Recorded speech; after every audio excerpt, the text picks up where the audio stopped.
अस्सलाम वालेकुम नाज़रीन, डॉक्टर दानिश रियल फोकस के साथ हाजिर है। साइफ़र केस का फ़ैसला आ गया और साइफ़र केस पे जो खुसूसी अदालत है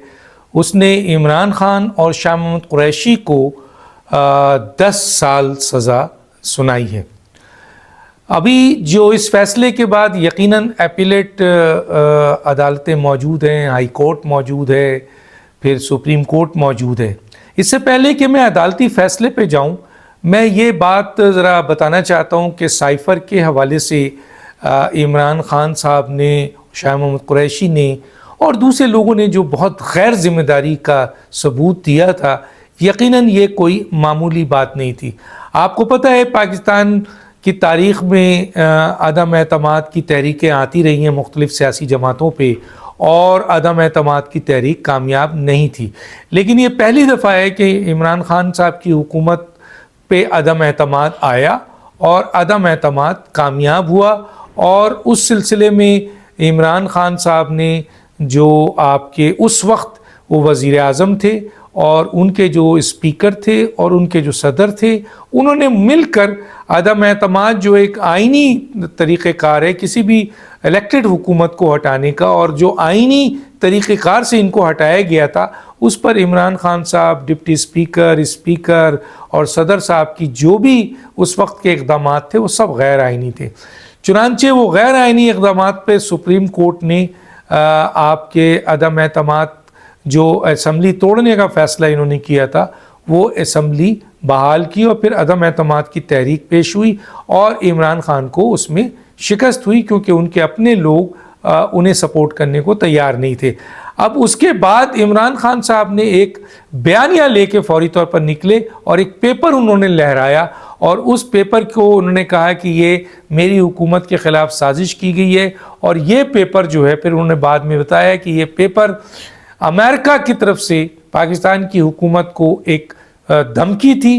एक आपकी ये साजिश है और ये साइफ़र जो है वो हमारी इलेक्टेड हुकूमत को हटाने के लिए अमेरिका के प्रेशर पे ये हटाया गया और इस पर बहुत फंडिंग है और इसमें पाकिस्तान के जो है वो सियासतदान भी इसमें शामिल है। चुनांचे इस स्टेटमेंट को जो कि उन्होंने पेपर लहराया था, उसके ऊपर उसी वक्त से बहुत सारे लोग ये सवाल उठाने लगे थे कि ये एक ऑफिशियल सीक्रेसी होती है किसी भी मुल्क की और इस तरीके से वज़ीर आज़म जो कि ओथ का पाबंद होता है वो इस तरीके से साइफ़र को डिस्क्लोज़ नहीं कर सकता। चुनांचे नेशनल सिक्योरिटी काउंसिल्स में भी और दूसरी जगहों पर भी ये बात फिर इस्टेब्लिश हुई कि साजिश का कोई इसमें लफ्ज़ नहीं है और ना ये साइफ़र साजिश है, बल्कि सख्त जुमलों की ज़रूर आपके मैसेजेस और ये एक नॉर्मल रूटीन मैसेजेस होता है मुल्कों के दरमियान। चुनांचे फिर इसके ऊपर जो है वो केस बना, ज़ाहिर है ये ऑफिशियल सीक्रेट एक्ट के अंदर में आता है और उसके बाद ये केस अदालत में गया और सबसे अहम तरीन जो शख्स था आज़म खान, जो इनके प्रिंसिपल सेक्रेटरी थे, उन्होंने आपके मजिस्ट्रेट के सामने ये तमाम चीज़ों का इकरार किया क्योंकि इस सिलसिले में ऑडियो लीक्स भी बहुत आ गई थी जो कि इनकी आवाज़ें इसमें मौजूद थी। बहरहाल मुख्तसर ये कि फिर ये केस बना और ये केस अदालत में गया और अदालत ने इनके ऊपर फ्रेम चार्ज किया और इनको साइफ़र केस में मुजरिम करार दिया और इसके ऊपर फिर बहस शुरू हो गई। अब सवाल ये पैदा होता है कि शाह महमूद कुरैशी और इमरान ख़ान साहब की तरफ से इस केस के सिलसिले में जो सबसे बड़ी गलती हुई है वो ये थी कि इनके वकला ने इस केस को डिले किया। अब ये जानबूझ के किया या कोई ऐसे हालात थे, लेकिन केस डिले हुआ जिसकी बुनियाद पर यह केस मुसलसल आगे बढ़ता रहा। अब इस सिलसिले में आपको पता है कि इस्लामाबाद हाई कोर्ट में भी 2 दफ़ा ये केस गया और वहाँ पर जब दरख्वास्त की गई तो उस केस को कलअदम करके वापस ट्रायल कोर्ट के भेजा गया। आपको ये भी पता होगा कि इसी साइफ़र केस में इमरान ख़ान और शाह महमूद कुरैशी को सुप्रीम कोर्ट ने ये कहकर कि ये केस मेरिट पे बनता ही नहीं है, उन्होंने आपके ज़मानत दे दी थी। लेकिन इससे इक्वेशन नहीं हुई, यानी इक्वेट नहीं होता इससे। तो चुनांचे ट्रायल कोर्ट ने दोबारा इस केस को शुरू किया और जिसका नतीजा ये निकला कि आज जब 342 का क्वेश्चनरीज یعنی جو عمران خان نے اس کے جوابات دیے، اس کے بعد جو سزا سامنے آئی وہ 10 سال عمران کو اور شاہ محمود قریشی کو سزا سنا دی گئی۔ اس میں کوئی شک نہیں ہے کہ یہ جو سزا سنائی گئی ہے یہ بہت جلد بازی میں سنائی گئی ہے۔ یہ سزا جو سنائی گئی ہے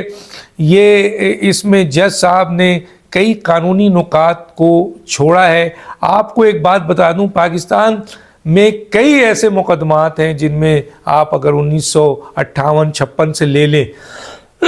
معاف کیجیے گا، جسٹس منیر کا کیس ہے، وہ عدالت کا ایک بڑا غلط فیصلہ،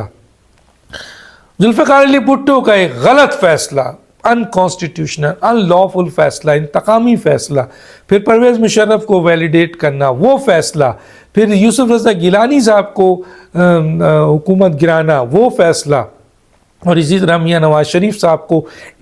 جو ہے وہ ان کی الیکٹڈ حکومت کو گرانا وہ فیصلہ، اور کئی لوگوں کی سزائیں جو ٹیکنیکلی سزا صحیح نہیں ہوتی تو اس کو پھر عدالت جو ہے وہ بری کر دیتی ہے۔ حالانکہ اس کیس میں 21 گواہان اور کئی اہم سرکاری گواہان، جس میں فیڈرل سیکرٹری بھی، ایمبیسیڈر بھی، پرنسپل سیکرٹری بھی گواہ بنے ہیں، لیکن ایک بات طے ہے جو میں آپ کو یہاں پر کوٹ کرنا چاہتا ہوں کہ اگر کسی شخص کی ٹرمینیشن میں فزیکل اپیرنس اس کی ضروری ہے، پرسنل ہیئرنگ اس کی ضروری ہے، اور وہ نہ کی جائے، اور واقعی وہ شخص ان تمام برائیوں میں رہا ہے اور اس کے ثبوت بھی موجود ہیں، لیکن اگر قانونی طور پر اس کو پرسنل ہیئرنگ نہیں دیں تو عدالتیں اس کو ٹیکنیکل بنیاد پر ایسے سزا کو زیرو کر دیتی ہیں، سزا نہیں دیتی ہیں۔ تو یہاں پر جو سلسلہ ہے وہ دو بنیادی باتیں ہیں جس کی بنیاد پر اس کے علاوہ بہت سارے میٹرز اور بھی ہیں، لیکن دو بنیادی ایسے مسئلے ہیں جس کی بنیاد پہ کہا یہ جا رہا ہے کہ اسلام آباد ہائی کورٹ میں یہ کیس جب جائے گا تو یہ چل نہیں سکے گا۔ اس کی وجہ یہ ہے کہ بڑی ٹیکنیکل اس میں خرابی ہے۔ جس طرح میاں نواز شریف صاحب کو سزا دی گئی اس میں بھی ٹیکنیکل غلطیاں تھیں، اور وہ ٹیکنیکل غلطیاں جب ہائی کورٹ میں پہنچی تو وہاں پر